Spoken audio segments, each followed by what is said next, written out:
किसानों के मन में हमेशा एक दुविधा रहती है और यह खेती की शुरुआत में होती है। फसल की कौन सी किस्म बेहतर रहेगी। किसान इस विषय में सतत जानकारी जुटाते रहते हैं, खोजते रहते हैं एवं समीक्षा भी करते हैं। ऐसे ही कई किसानों ने इस महामारी के चलते जहां सभी अपने अपने घरों में बंद थे, किसान आगामी मानसून में खेती की तैयारी में जुटा है। ऐसे में किसानों द्वारा पूछना कि फसल की कौन सी किस्म बेहतर रहेगी या है, मैं उनसे उल्टा ही पूछ लेता हूँ, आपके हिसाब से फसल की कौन सी किस्म बेहतर है। हालांकि किसान मेरी जुबान से किस्म का नाम जानना चाहते हैं, परंतु पहले से ही वे तय कर चुके होते हैं और फिर किस्म का नाम लेकर तुलनात्मक चर्चा शुरू करते हैं। मैं किसानों से हमेशा ही कहता रहता हूँ, फसलों की किस्में बेहतर होती है। यह निर्भर करता है स्थानीय मौसम, मिट्टी, सिंचाई की व्यवस्था एवं ऋतु के बदलने पर भी स्वयं को स्थिर रख उत्पादन दे। लेकिन मैं एक बात हमेशा से कहता आया हूँ कि फसलों के गुण आनुवांशिक होते हैं और वे तभी प्रकट होते हैं जब मिट्टी उर्वर यानी फर्टाइल हो। हालांकि तकनीक ने इतनी तरक्की कर ली है कि किसानों को मिट्टी की उर्वरता यानी फर्टिलिटी का कोई महत्व नहीं लगता है। आज के तकनीकी युग में हमने तकनीकें तो अपना ली है, जैसे सिंचाई के तरीके, जल में घुलनशील खाद, विभिन्न प्रकार के कीटनाशक एवं फफूंदीनाशक, फसल वृद्धि कारक यानी प्लांट ग्रोथ प्रमोटर, कृत्रिम हार्मोन, यह सब तकनीकें हैं।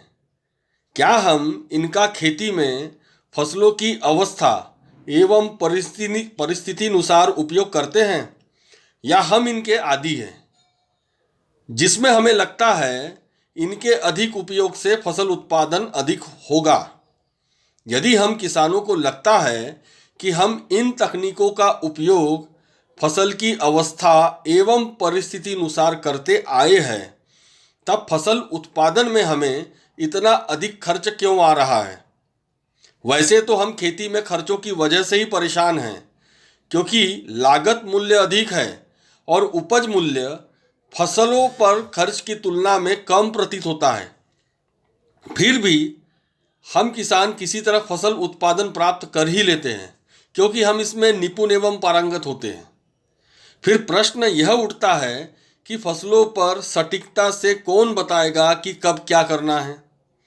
तकनीकें कितनी भी उन्नत हो, तकनीकों की सफलता मिट्टी की उर्वरता यानी फर्टिलिटी पर निर्भर करती है, या फिर हमें कृषि के विज्ञान का संपूर्ण जानकारी होना अति आवश्यक है।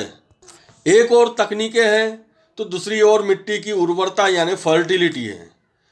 अभी हम वर्तमान में तकनीकों पर आधारित खेती कर रहे हैं, जिसमें हमें निपुण एवं तज्ञ होने की आवश्यकता है।